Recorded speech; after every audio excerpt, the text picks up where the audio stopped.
السلام علیکم ورحمۃ اللہ وبرکاتہ۔ معزز ناظرین، آج اسلامی نیا سال کا پہلا دن ہے، لیکن ہماری نئی نسل کو یہ معلوم ہی نہیں ہے آج اسلامی نیا سال کا پہلا دن ہے۔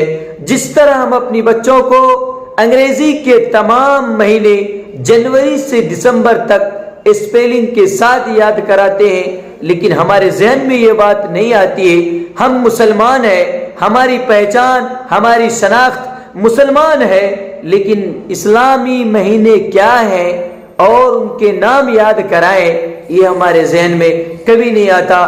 دنیا تو یہ چاہتی ہے اے مسلمانوں تم اپنی پہچان سے دور ہو جاؤ، دنیا یہ چاہتی ہے اے مسلمانوں تم اپنی شناخت سے دور ہو جاؤ، اپنی تہذیب سے دور ہو جاؤ، اپنی ثقافت سے دور ہو جاؤ، اور تم خود اپنی نئی نسل کو انگریزی کے تمام مہینے تو یاد کراتے ہو، لیکن اسلامی مہینے کے نام یاد نہیں کراتے۔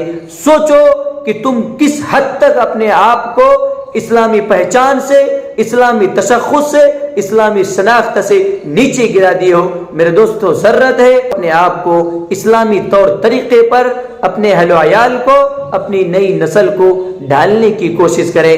ہماری تاریخ ہجرت نبوی صلی اللہ علیہ وسلم کی عظیم قربانی سے شروع ہوتی ہے، جو صبر، قربانی، استقامت اور اللہ پر بھروسے کا پیغام دیتی ہے۔ آئیے ہم اپنے بچوں کو اسلامی مہینوں کے نام ضرور یاد کرائیں۔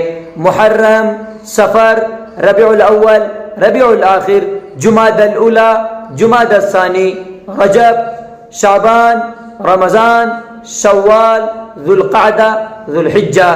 اللہ تعالی ہمارے لیے اس نئے سال کو خیر و برکت کا ذریعہ بنائے اور نیک اعمال زیادہ سے زیادہ کرنے کی توفیق عطا فرمائے، آمین۔ السلام علیکم ورحمۃ اللہ وبرکاتہ۔